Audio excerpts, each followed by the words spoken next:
Welcome to Grown Between Worlds, a podcast for adult children of immigrants and the people who love them. We're here to hold real conversations about identity, belonging, love, and life across cultures. And we're committed to creating a space that feels grounding, honest, and human. Each conversation here touches on sensitive themes, which may feel deep or tender. We invite you to listen or watch at your own pace and take good care of yourself. I'm Forouz. And I'm Miranda. We're so glad you're on this journey with us. Hi, everybody. Today's guest is Xuan-Yen, who also goes by XY.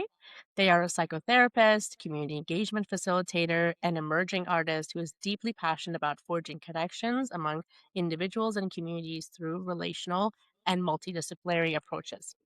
Their lived experience and work with racialized, queer, newcomer, and neurodivergent individuals informs their practice and deep commitment to fostering mental and emotional well-being with an intersectional and anti-oppressive lens. Welcome, Xuan-Yen. We're so happy to have you here today. Hi, thank you for having me. So tell us a little bit about your personal connection to immigration. Sure. So I am of Vietnamese descent. So my parents are from Vietnam, and they separately, because my mom came as an adolescent as refugees, came to France. So my mom came to France in like the late 60s and my father in the mid 70s. And so I was born in France with my brother. I lived in France for 7 years, and the majority of my mom's family is based in France. And we as a family moved to Canada when I think I just mentioned when I was 7, mainly because like my father is one of the eldest in his family. He comes from a large family, so does my mother. And so we came to Canada to support his younger siblings who came here as boat refugees. And here I am now in Takaranto, Toronto. Well, thank you for sharing that. So it sounds like you have like an extended family, both in France and in Canada. Yes. And so I grew up with them really close. And I guess within, maybe to give a bit more context, like in both France and Canada, we lived in different neighborhoods as well. So, that might come more into our conversation in terms of like how I grew up and what has informed who I am as a person, as well as my experiences. Okay. So looking back, what was the hardest part of trying to fit in, whether it was in France as a kid or after you kind of immigrated to Canada? And what was the easiest for you? So, to answer your question around what was difficult in terms of fitting in, I guess when we were living in France, my family lived in in the Chinatown neighborhood of Paris. So things were more diverse at the time, but we eventually moved to a suburb of Paris in which our neighborhood and the school I went to was predominantly white. So myself and my brother and my cousin I had a cousin who lived in the same neighborhood. We're the only Asian kids there. So, yeah. So my memories of that time, I was pretty young, but I do remember feeling what I would now, identify as like internalized racism in the sense that, I wanted to look like the other kids. I have this memory of, even though I'm not particularly religious at the moment, but at the time, like praying to God to, have blonde hair and blue eyes, that sort of thing. And then moving to Canada, that was really difficult in terms of like what we left behind.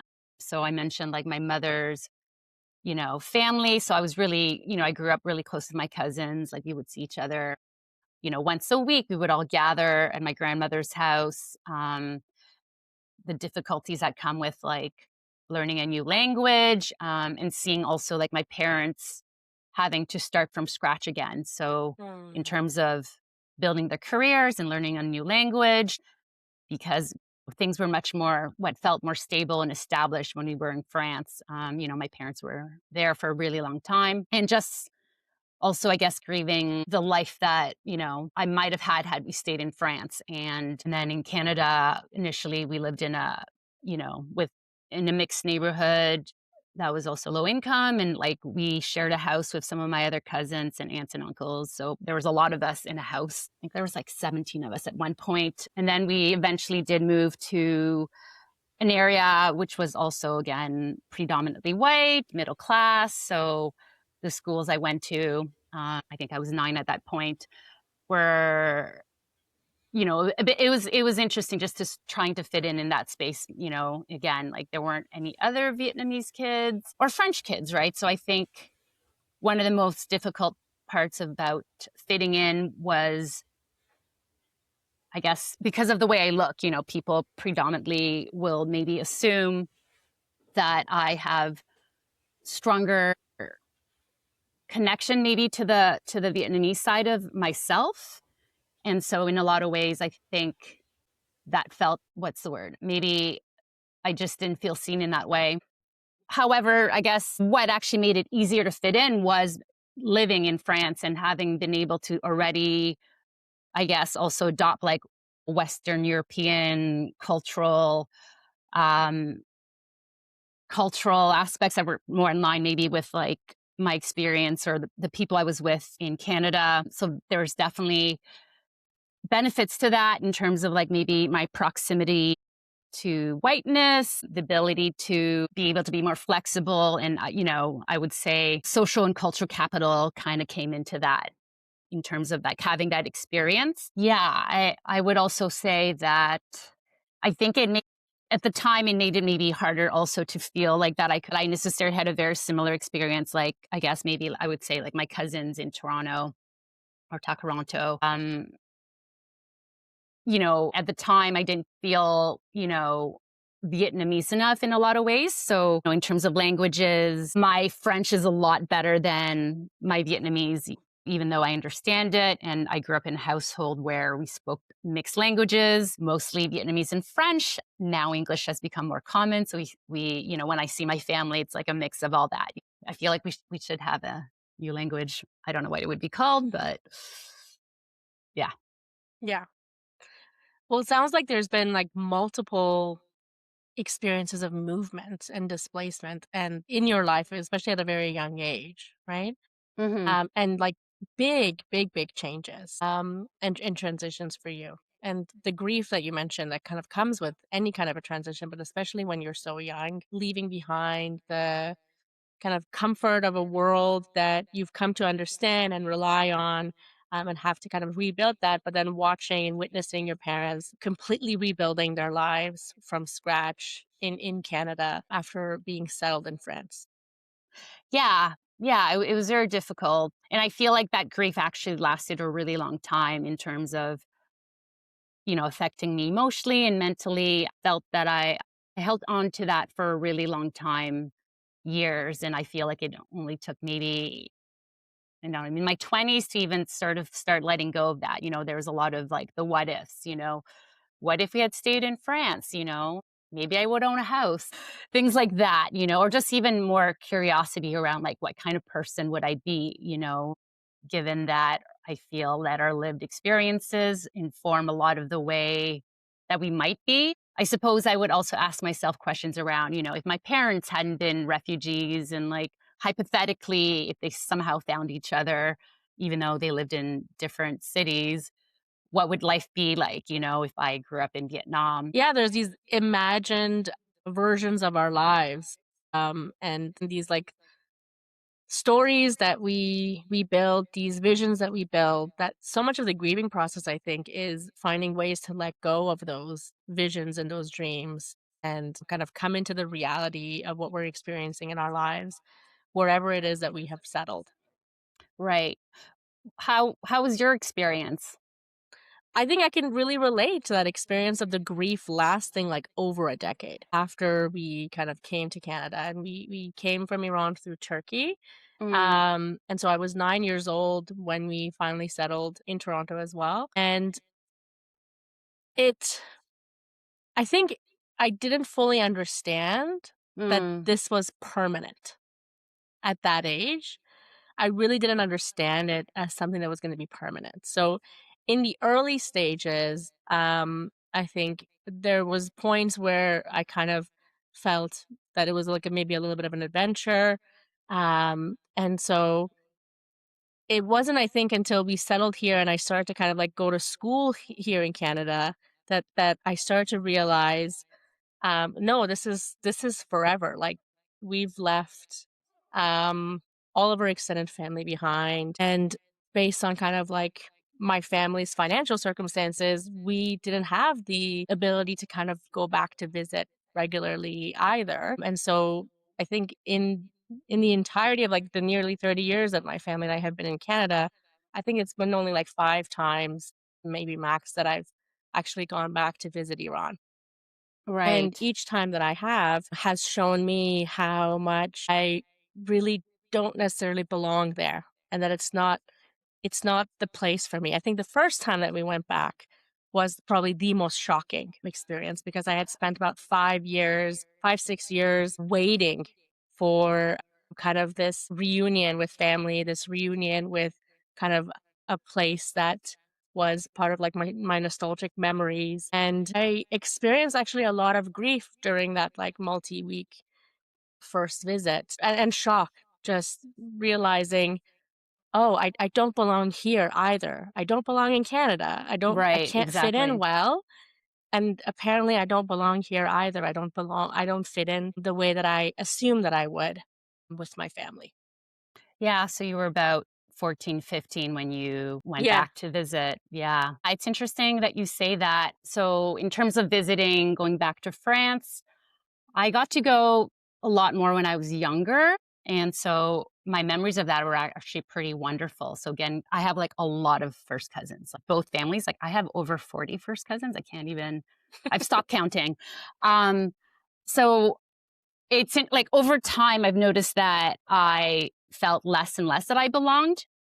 So there's a bit of that sort of feeling of displacement or disconnection. And I don't know if it would be disillusion. And it's interesting because I'm actually planning to go to France this year, and I haven't been there in 16 years. Wow. Um, yeah, so now I am middle age, and the last time I was there, I was 30. And so my cousins are having this gathering, and like there's a certain like of excitement and also nervousness. And it's not that I plan to have not, visited sooner, but it's just so it's happening right now. So I'm kind of curious about what that experience will be like. And to further maybe that piece around belonging, I've been to Vietnam. It was a while ago, actually, around the same time I was in France that last time, and that was an interesting experience of both feeling like I felt like I got to experience and like develop a better understanding of where my parents were coming from. Like there was parts I was like, oh, I understand that part, like and some of those pieces that I might have like inherited in these small ways. Simultaneously, there was also like this large like disconnect, of feeling I don't also belong there in some ways, based on also how people, I guess, treated me or how they perceive me, right? So like people can tell that you're not from Mhm. there, and maybe especially then by the way you dress, by the way you look and your mannerisms.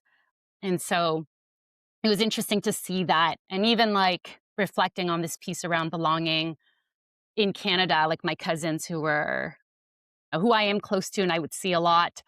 Also, I felt different from them and that would often be pointed out in some ways. It's like, oh, you're white on the inside, that sort of thing. I think not speaking Vietnamese really well at all also probably exacerbated those feelings. Yeah.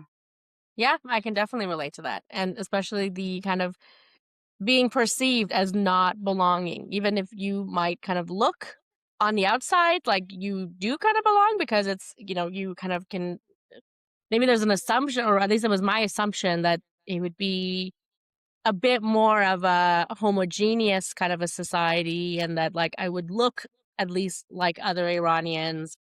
Mm, But right away I could tell people kind of watching me and noticing and connecting with me, or talking to me in a different way because they could tell because of my mannerisms or like the slight accent with which I spoke Farsi when we were in Iran, that I didn't belong. And I didn't expect that to happen.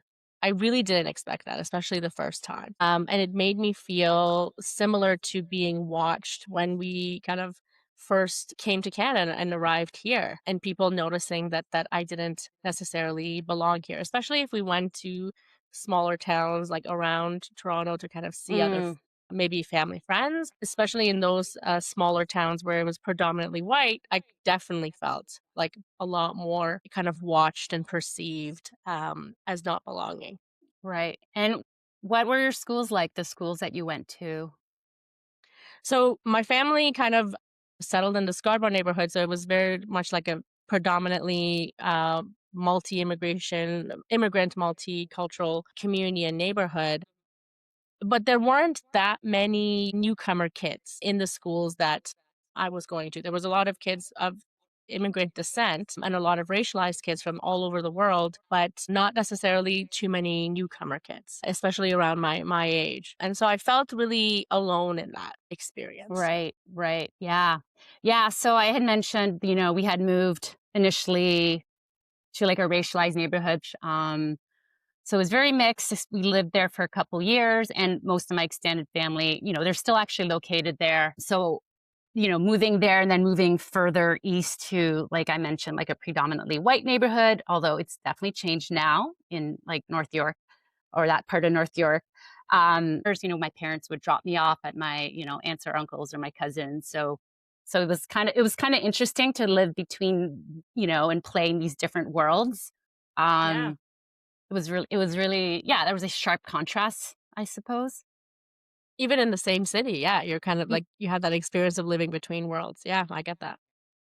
Yeah. Okay. At what points in your life, whether in relationships or school or work, do you feel that your immigrant experiences have been especially present or important? I guess to speak to the present part, I think kind of like what we alluded to before, it's that piece where people bring it up, right? It's like the ubiquitous questions like, where are you from? It doesn't even matter if you don't have an accent. And when people ask you, where are you from, they actually want to know about your race. They're not asking necessarily, where are you born, assuming that you're not born here even. So I felt like that definitely came up in those moments, whether or not I wanted that to come up in some ways. So I feel like it showed up outside of when I wanted to. And I think kind of back to the piece around like maybe like, establishing yourself, or the piece around like acculturation and assimilation, navigating systems, right? So I think, for my parents, even like navigating, like I mentioned, like social and cultural, like that sort of capital, like knowing how to, there are these free programs. Like at the time, I remember wanting to do Girl Guides, because everyone was doing it, but, we couldn't afford it. Or even like, participating in some extracurricular activities. Like that wasn't really something we did at all, except for swimming lessons. Um, and like knowing now that there are, let's say, other, accessibility or spots that I think they offer for people, or even just like navigating the school system. So even thinking about like, my experiences in terms of like going to university, like that sort of thing, or even just sort of navigating some of that, and I would see that my friends, they would have families that could support them in that. So I feel like sometimes like there were some like, for lack of a better word, like lost opportunities.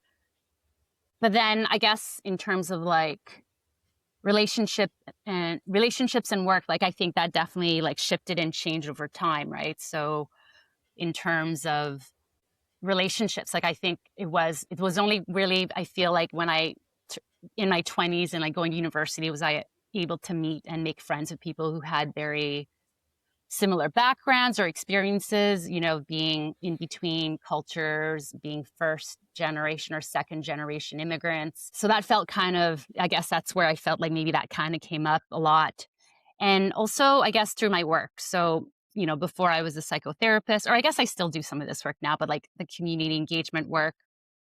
So a lot of work that I did was in food justice, urban agriculture. So working in school food gardens, community gardens, and running youth programs in different parts of Toronto. I felt like having sort of, my lived experience really informed the way that I work. And it really helped me, I guess, to form relationships and connections, right? It's a point of like, even if your backgrounds are different and even if most aspects of your experiences would be different, there would also be sort of this shared understanding, like, I have a memory of going to like an urban agriculture conference and, this was like in the mid 2000s. Like it's a bit different now in that field and walking into a workshop room and, you know, making eye contact with the other two people that were racialized, even though one person came from like the Caribbeans and, you know, one person came from Turkey. And it was sort of just like, okay, we know what's happening right here. So, in that respect, I feel like that would definitely come up in these ways. Does that make sense? Yeah, I mean, I definitely can relate to kind of going into any room and in any space and very quickly noticing the racialized people. And even more and beyond that, kind of noticing people who might be kind of newcomers and immigrants, or also people who might be like queer, like Oh, scanning 100%. spaces to kind of gather information about how much or how little belonging and potential safety I could experience and what kind of how I'm supposed to adapt to these different environments. And I remember kind of like walking into, even like in high school, for instance, first day of high school, walking into first period, and one of my now lifelong best friends, she and I met in that class. And it was as I was walking in, I was so nervous. And she, as a racialized first generation immigrant, kind of like noticed me and then made an effort to try and like have a conversation with me. And so seeing that it wasn't just me that was doing that others were doing that. And Yeah. even in my master's, it happened again where I walked in the first day and I noticed someone who was very white passing, but I just kind of got a vibe that this person was also a first generation immigrant and they were from a kind of Eastern Europe. And so uh, that these friendships and connections and even collegial connections can form by this, I don't know, this kind of drive, whether it's conscious or unconscious, of scanning environments and spaces and situations, looking for potential safety and belonging. Yeah, it's basically like a form of hypervigilance, right? And it still happens now. I went to a conference in the fall and it was like sort of the same experience. Like I felt like I had time traveled back to the mid 2000s or something where you're just like, okay. And this similar, like just like the story that you shared where someone like eyeballed me and we eyeballed each other and that they came up to me. Yeah, it's interesting how that happens, and it's happened, in different. Like I did a certificate program before I even got into more of the community engagement work in like corporate communications, and I have this very vivid memory of someone who's like a really close friend of mine. He turned to me and gave me like the best smile ever, and we connected in that way. And similarly, like in my master's program, I met somebody who is a first generation immigrant. And in one of those, a virtual seminar, and I think I asked a question around, the curriculum and, why aren't the books more, diverse? And that person like reached out to me in the Zoom chat, and now we're really close friends. So what you're sharing really resonates with me as well. So yeah. Yeah. I would say it also like uh, in terms of how present the immigrant experience is, it certainly has been very present in my choices around like education and work as well. Um, I remember kind of going into first psychology and then into cultural anthropology even in my undergrad as a way of trying to kind of understand myself and my family's Mm, experience and what the heck had happened. And why I was feeling the way that I was feeling and why I was struggling the way that I was struggling, including around like my mental health and why I was struggling to figure out where I belonged. And at that point, I hadn't yet fully processed the grief, both from just the movement and the displacement, but then also the shock of like, oh, going back to Iran and noticing like, oh, I don't belong there either. So I remember coming back from that trip and for all of high school, just kind of feeling like I was like floating in the wind, mm, like not knowing exactly where I belonged. And um, I was grateful for the choices I made and to study like psychology and anthropology because it gave me, I think like some structure and some words and some theories to try and understand what had happened and why I was feeling the way that I was feeling, because it wasn't something that my parents could support me through, because they also were having a very different experience than I was because I was a kid and a teenager. And they were just trying to kind of like settle and like your family, kind of learning the language, finding work, trying to kind of establish like economic stability and safety and meet mine and my younger brother's kind of like basic needs, right? That what was going on in my internal world and my emotional world Yes. wasn't accessible to them, and not something that they could really relate to. And I think because there's this assumption that, you know, kids are quote unquote so resilient. I Mm, think we misunderstand children's resiliency as things don't affect them at all. They forget it. They bounce back. It kind of like it becomes this thing in their background. It doesn't really fully impact them. It's not going to be with them forever. And that certainly wasn't my experience. And I think through having the conversations with guests like yourself and others, and from working with so many immigrants, whether it's first generation, second generation immigrants, I've known over the past few decades of like, no, that's not actually true. That yes, children have a level of resiliency, but it's not about forgetting and it not having any impact. That's not what that means. right. And I think to your point, it's like, I love that you touched upon like the internal experience, right? The emotional experience. And like that is something that's become more prominent. So externally, you might even be successful professionally, you've been able to navigate the school system and like integrate yourself like externally.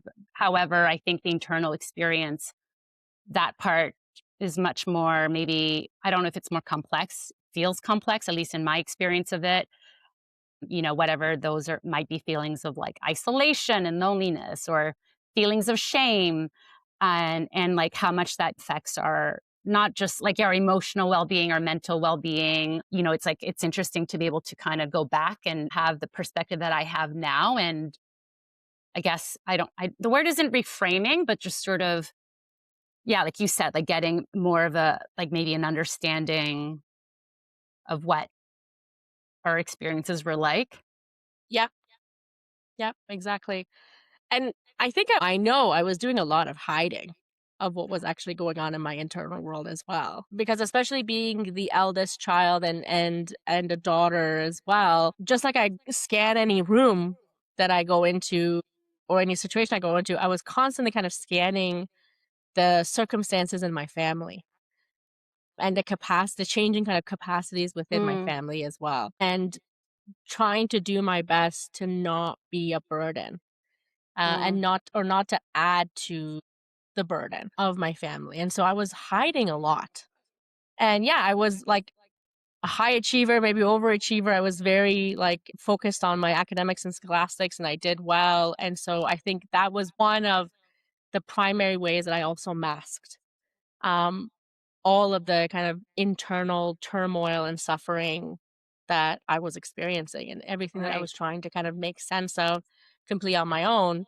Especially because my parents didn't have the information to be able to kind of help me navigate even the school system at any stage, whether it was elementary school, middle school, high school, or university. They Hmm. just didn't have the knowledge and the information to be able to help me navigate those systems. Right. So I was learning it, and then I was trying to kind of pass that information on to them and then to try and kind of support my Mm. younger brother in some way. Yeah. I was also the eldest daughter and I have a younger brother. I have a question for you. So, were you aware that you were doing that? That That I you was were hiding, hiding and all the things you mentioned around like trying to support your family, like I was aware of it.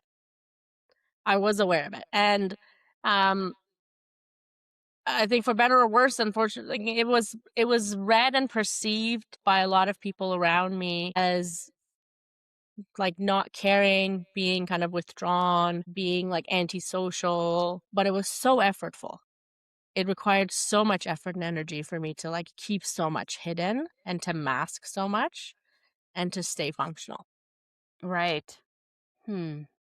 How about you? I guess I think I was thinking about I don't think I was able to, at the time, articulate what was happening. Like, I don't have, like, the language to experience what I was experiencing, and, like, the part of masking, like, I don't think I knew I was masking. Like, I think it just felt very chaotic, like, internally, or a sense of, like, you're going through the motions, or even was writing in my journals at the time, and I haven't done this in a while, and, like, rereading some of that period of, like, in my specifically, like, my adolescence and, like, my early 20s even. It's like it's painful because a lot of the words, like, feel like lies to me. Like, it was sort of like, "Everything's going well," you know? I mean, there was also other parts that were maybe things weren't going so well, or, like, "These relationships are so good," in hindsight, like, a lot of these relationships or friendships or romantic relationships even were just so, like, weren't good. It felt like I was cosplaying in some ways. Like, things are good, and, scholastically, like, I did well in high school, and then going to university was like a totally different story. Like, it's like I just sort of crashed and burned. Like, I think prior to that, I didn't really have to try that hard to do well. Like, I could just coast, partially because the school system was different in France. Like, I feel like there were certain things that, like, I already knew how to write cursive in grade one. I don't know. We were learning cursive Mhm. in grade one. Um, or but prior to that even. So it's interesting to hear, like, how you were much more conscious in what you were doing, and I had, I think, a different experience. Mhm. Yeah. Yeah. I think it's important to have these conversations to be able to bring those nuances and those differences to light, because not everyone who kind of as a child or a teenager goes through the experience of immigration or is then born into an immigrant family has the exact same experience.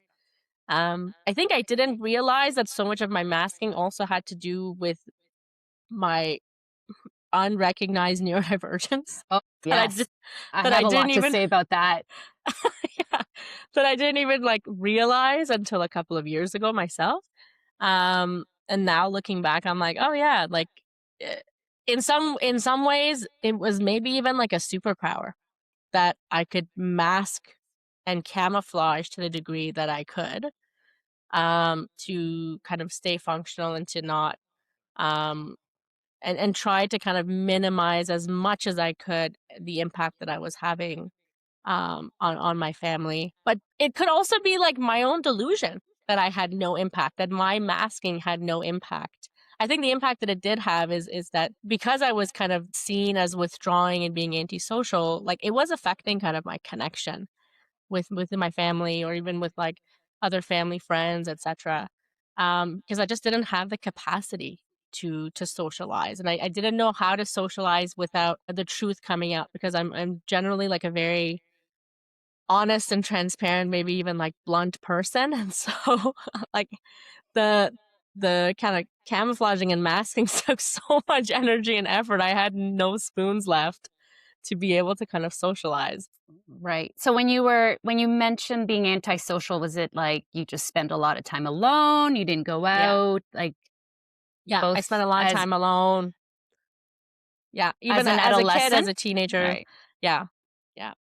Yeah. I was like, Yeah. I went to school, I came home, I was in my room, I was studying, I was like exercising, I was preparing for the next school day.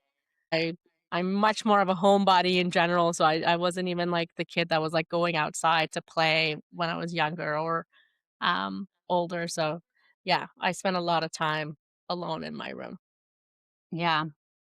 I think at the time, I don't think I realized how exhausted I was. It's like, if you can come off as, like, extroverted, I don't think I realized how tiring I felt, like, just being around people until, like, I lived alone. Because a lot of my work, even, in community engagement was, you're around people a lot. And then, yeah. And I think in my case, I was home a lot because my parents were strict, so I couldn't just go out as often. So when I had opportunities to go out, it was like, yes, like, I just need to get out of the house. So I think that sometimes, like, even that I've carried that over, sort of the idea, like, if you have opportunities to get out or to socialize, like, you should take them. And I think it's only as I've gotten older that I realize, like, how much I love actually spending time alone and how important it is to my well-being. And I think in a way, actually, I was trying to probably fill space by being around people so that I wouldn't be alone with my thoughts. in many ways, I think socializing was a form of maybe like distraction from what maybe I was trying it's like a form of avoidance, if anything, like emotionally, if that makes sense. Mhm. Yeah, no, I can understand that, and I have a lot of clients that can relate to your experience of, trying to kind of keep the peace and keep things going by being very social and maybe bubbly and talkative and, noticing and catering to the needs of other people in a social situation, and then kind of having that crash and that, like, exhaustion afterwards.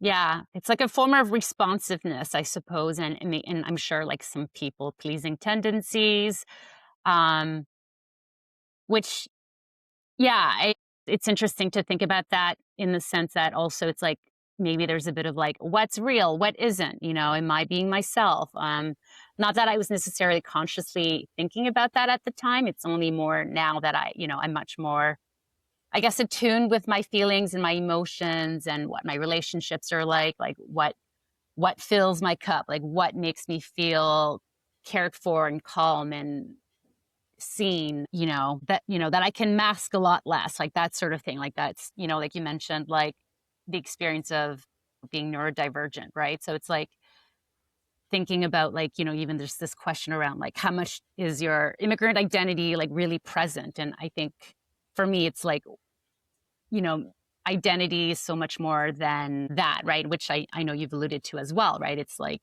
all these things about yourself, as well as like the situational aspects of the world and socially and systemic structures are sort of, it's all intermingled. Like I personally can't really, I guess, what's the word, separate what's one or the other. Mhm. Um, and I think if anything for myself, like there's a certain like fluidity with that. And it's only like now that I feel much more comfortable with it, like I don't know if you ever like felt pressure like to live up to whatever it is, people see you as, right? So um yeah.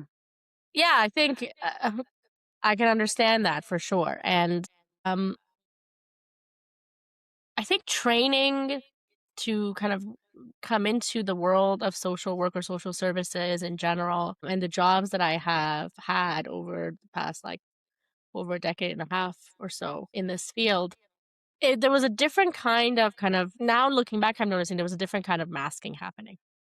I was I was using kind of my professional hat, and I was wearing my professional hat a lot in social situations because it gave me kind of structure, it gave me an approach to interacting with other people, and I knew kind of like how I was supposed to like hold my body or what kind of facial expressions I should have, and so I think I was using that a lot to mask then and become a lot more social in the last maybe like um 15 years of my life than I was at earlier phases of my childhood and adolescence and early adulthood.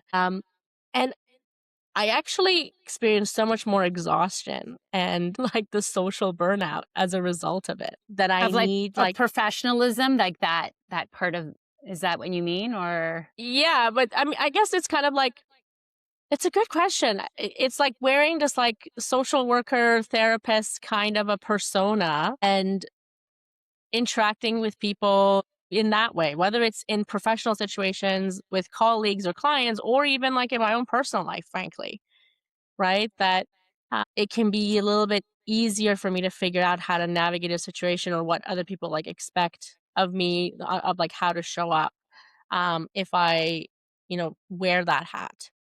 right. And I'm not necessarily play acting when I do that. But um I'm expressing and presenting a particular part of myself or side of myself. It's not like all of myself. Whereas I Mm, may want to kind of just sit there quietly. I try not to. I try to kind of like engage in conversation or make sure like I'm attentively listening to someone and try to like empathize or give like information, give guidance, right? Like do that, like, or kind of watch to see what other people are needing, including if they're like children around, like, are they safe? Are mm, they okay? Like, just kind of like doing a lot of that kind of scanning. And once in a while, if I am really like experiencing a lot of neurodivergent burnout, I can't help it but to sit silent in those spaces. Like as much as I keep trying to like internally force myself to speak or interact, like there's like this like barrier that I can't kind of like surpass. But even when I'm not experiencing neurodivergent burnout, I need like a few good days of absolutely no social contact whatsoever. And like being alone or having quiet time to be able to kind of bounce back from social situations. Right. Yeah, so what I'm hearing, it's like you're speaking to it's like this the therapist self or the social worker self is like sort of bleeding into your personal life, and there's these ideas, right, that therapists are super moral and, like, we're outstanding and we're caring, and those all those things might be true, but, like, outside of that, maybe I don't wanna be, like, maybe I wanna be selfish and petty and, and even just, like, I'm just the thought that came to my mind, like, listening to you speak, it's sort of the idea of, like, how we identify ourselves, it's like there's a difference between saying, like, you're introducing yourself to someone and you're like, someone asks you about your job and you're like, "I'm a therapist," and it's like there's sort of a I don't know, like an ownership or sort of like this sort of this is what you are, as opposed to you could say, "I work as a therapist," right? So there's a bit of like Hmm. separateness because you are more than those things, like we in are, not everywhere necessarily, but like often that is, similar maybe to like being an immigrant or something, like what we do for a living. It's like this is what you are and this is your identity. Whereas like I don't think that's how I necessarily like those are parts and components maybe of who I am, but they're not how maybe like I see identity or who I am now, if that makes sense. Hmm. Yeah, 100%. It's like how you word it is a reflection of how you word different aspects of your identity is a reflection of what it is that maybe you are seeing of yourself or perceiving of yourself, and whether you're conscious of it or not, how you want others to perceive you as well. So yeah, I can often kind of like call myself like, yeah, I'm a social worker, or I'm a therapist, instead of saying I'm trained as or I work as a social worker or therapist. I say I am, right? So like I'm claiming that as like a significant part of my identity in a lot of different spaces. Right. Yeah. Yeah. Yeah. And I wonder like for yourself, if that like maybe on a subconscious level makes you feel like you have to live up to what I am. Yes, I think yes, of course. Especially if you're especially kind of like putting a professional persona out there and maybe so quick in a conversation when meeting somebody, and knowing all the different like professional requirements and ethics and expectations that exist around that. Yeah, I think there is. I don't know that I'm always consciously aware of it in the moment, frankly. But yeah, it's definitely Yeah. there. Yeah, I mean, it's also like it's something I've been noticing too. Like, I mean, similarly, I also got a late diagnosis of, being neurodivergent and how that's much more like, prominent and out in the world. And as well, like there's a lot of stigma, right? So even like what kind of therapist are you? It's like there's a certain amount of like self-disclosure which resonates with like potential clients, I suppose, or other people you connect with, or even like on a social level. And it's like, I'm very cognizant of that, or even just like within the context of this podcast. Like, I know I've shared a bunch of personal things about myself. And it's just like a snapshot of how I feel and how I am right now in the moment. And so sometimes I feel like, you know, even if people aren't like consciously wanting to necessarily judge you, right? But there's certain things that come with it, right? So like when we were talking earlier about like living up maybe to what our immigrant or racial, cultural, backgrounds are. It's like, are you Iranian enough? Hmm.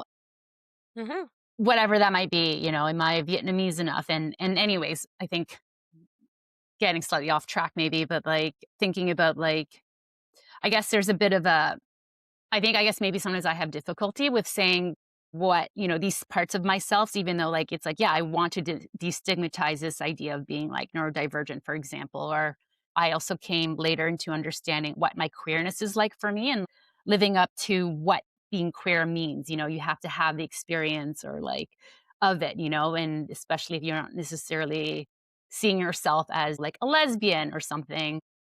Like I guess what I may be referring to is like fluidity, right? Hmm. those of us that don't necessarily fit into or feel that we fit into a specific label or a box. And I feel like there can be pressure, whether it's like external or internal, right? Because part of relationship building is like, people want to understand each other or understand ourselves. So, yeah.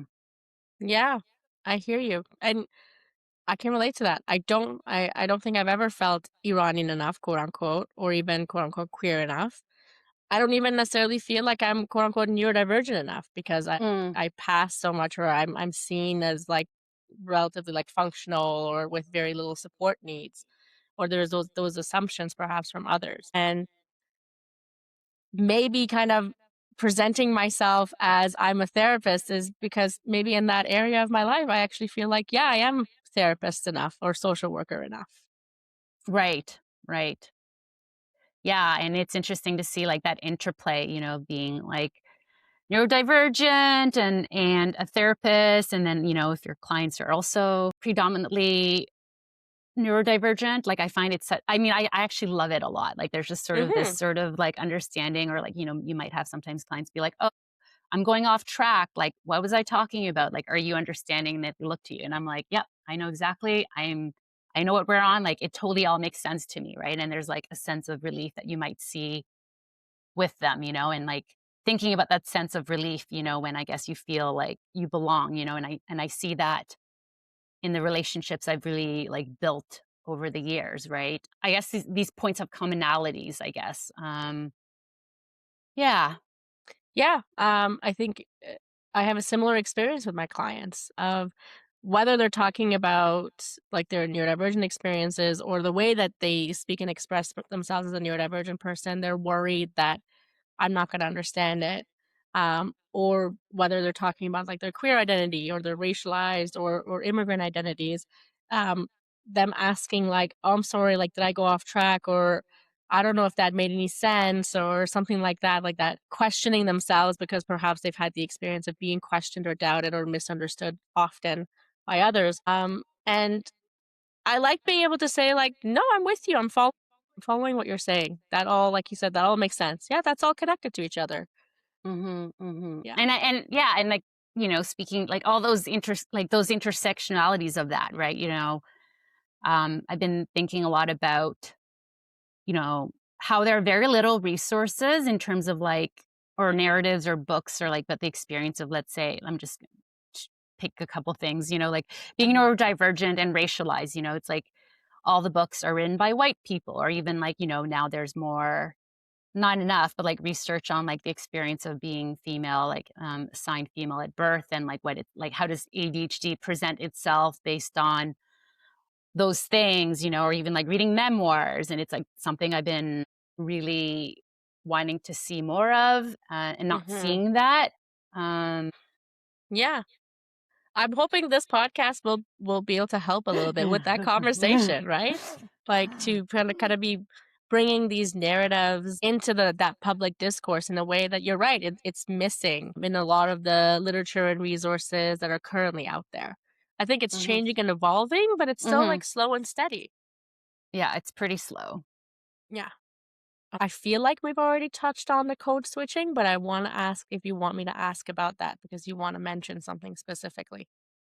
I think the part that I was thinking that I actually wanted to mention was is sort of like maybe tying into the fluidity part of identity. I really feel identity, like I guess I kind of brushed on upon it, but like is the fluidity around identity. And like I feel like a lot of like my feelings and sense of belonging and sense of self is very much informed actually both by the relationships I formed over time. And I think there's a certain emotional aspect related to that. So, like working within community, having relationships with people who had very similar experiences. And also, I don't know why, but I have like this desire to talk about like nature and like sort of like my connection, I guess, actually, my connection to this land, my connection to Toronto, the biodiversity I see in the city, and like the lessons that I've learned from nature.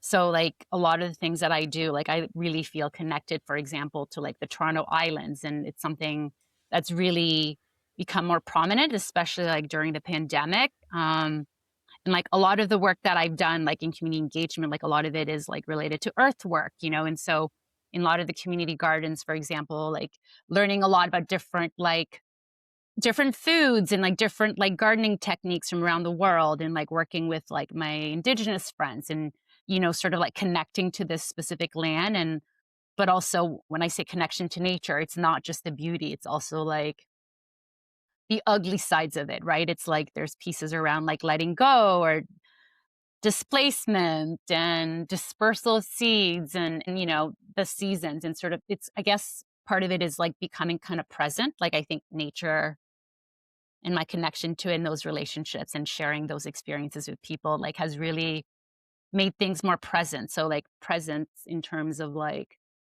fluidity of identity, and I think, yeah, like I feel less pressure, and sort of rejoice in the fact that in a way that I don't belong, but I belong because I don't belong, and I do belong. I don't know if that makes sense. What you're referring to is like noticing through the fluidity of identities, um, that we can hold, and the intersectionality of the fluidity of those identities. We can notice kind of our interconnectedness with Mm, existence overall, and with people, and with nature and land, and place and time, to kind of, through this particular lens of the intersectional fluid identities, being able to have like an entrance into an understanding of the interconnectedness of existence overall. hmm. Do you garden? Um, I don't garden, but I have a lot of plants at home. Like even in my office, I have like 4 or 5. But Right. around the apartment, we have a lot of plants. Yeah, Yeah. I was just curious, or even just like, you know, if you're able or enjoy being outside in the world, in like nature, and when I say yeah, nature, I mean nature is where we are, it's not this thing that's outside of the city specifically, right?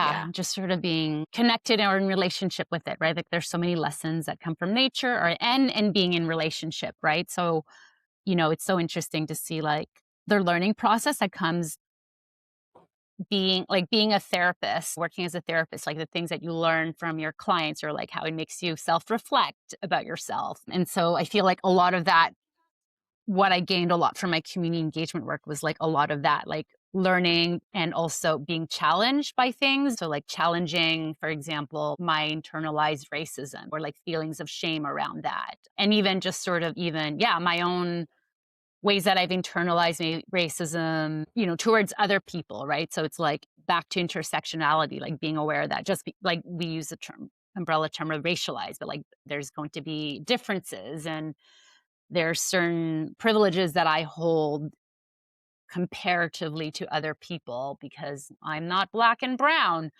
Um, so I feel like kind of navigating through the challenges, like the ones that are put upon myself, and also being challenged on my own beliefs as well, has really contributed to this sort of form of maybe connection and identity, and being able to sort of let go of having to feel that I have to be something.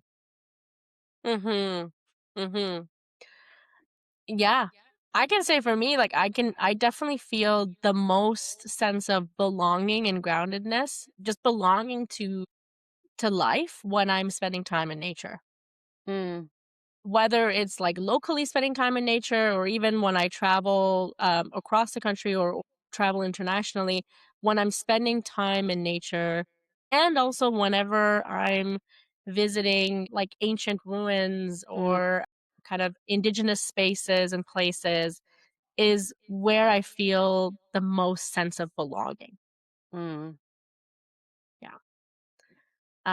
And as you're talking and I'm thinking about it, like as kids and teens that immigrate or are born into immigrant families, it's kind of like we're like these seedlings that are floating in the air and coming to a new place. mhm, And it takes time to kind of land and root in that new place. But you're kind of like, you're technically this foreign species, this seedling that's a foreign species coming to to a different land. But as you kind of like plant yourself and try to find your roots and try to like adapt to the environment and grow and try to kind of like give back to it as well. There's a lot of beauty in that.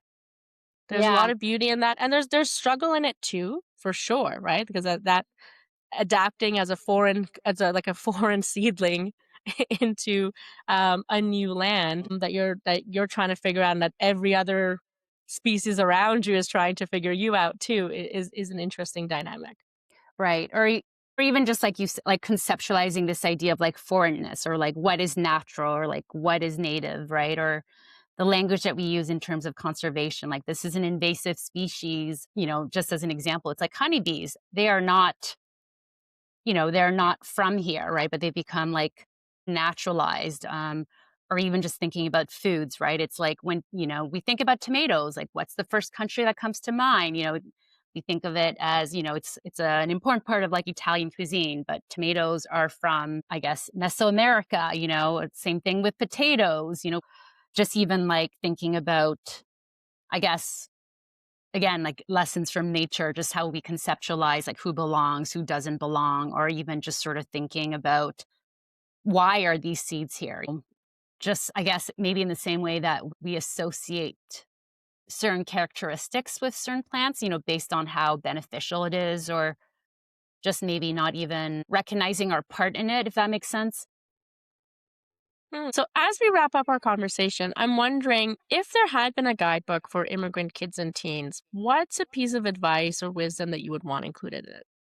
I guess one piece of advice I would have loved to have seen, that would have helped maybe alleviate some of the challenges I faced and also validate and affirm my experience, would be sort of taking into consideration how the intersectionalities of our identities and our lived experiences intersect with like systemic structures and inequities, right? So whether it's like the school system or work, and socially have a huge impact in terms of like our well-being, and how things that, let's say in my example, might have internalized as like being my fault were really much related to how systemic structures might have like worked against me, right? So that these larger picture pieces.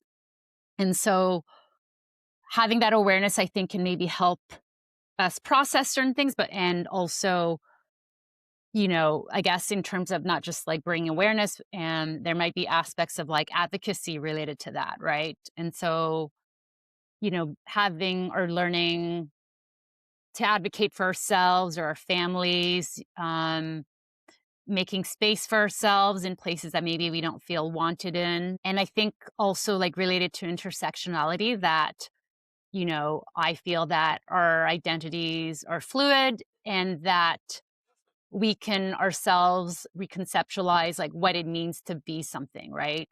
That we don't necessarily need to fit into a specific box of what it means to be, let's say, Vietnamese or Canadian or whatever that might be, and that doesn't negate what our identities are. So, for example, not being able to speak Vietnamese fluently does not mean I'm not Vietnamese. Or so I think what ties in with that is like working towards like, I guess, empathy and self compassion for ourselves and our experiences and who we are. And I think the last thing to tie into that, I guess, would be, I don't know, I guess maybe working towards a sense of self belonging.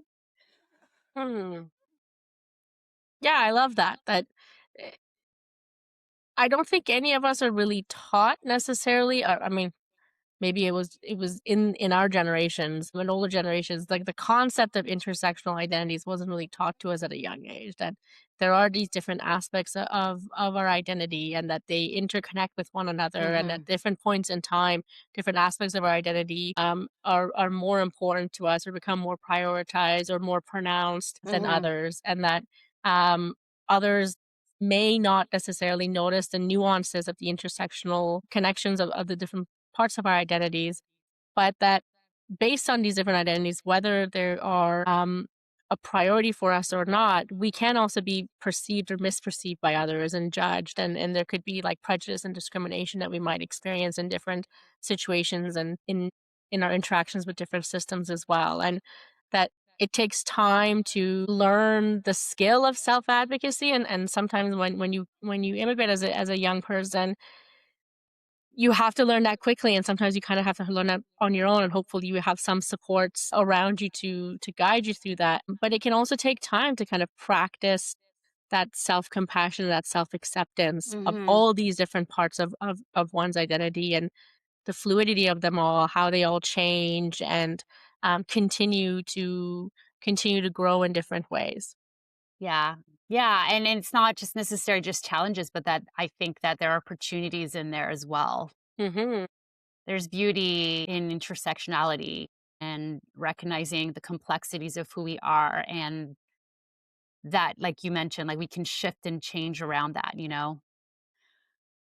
like build our own traditions or adapt our traditions. Yeah. Yeah, I think what you're highlighting is that we have choice, we have agency Hmm. in how we understand, connect to, interact with different parts of our identity and how we express them and how we allow them to kind of interact with the world and grow and change. And that we have choice and agency as well, and like how what we want to integrate into our lives and what we don't. Yeah, exactly. Yeah, yeah, I love that. That's beautiful. Well, Sun-Yen, thank you so much for being a guest on Grown Between Worlds and sharing your story and your wisdom with us today. Thank you for having me. Thanks again for listening or watching this episode of Grown Between Worlds. We're grateful to share this space and community with you. Please follow or subscribe to our podcast, share it with people who might resonate, join our newsletter for more info and resources, leave us a comment if you'd like, and join us again for future episodes. And remember, your story matters, your voice matters, and you're not alone. Grown Between Worlds is sponsored by Forouz Salari Online Counseling and Consulting.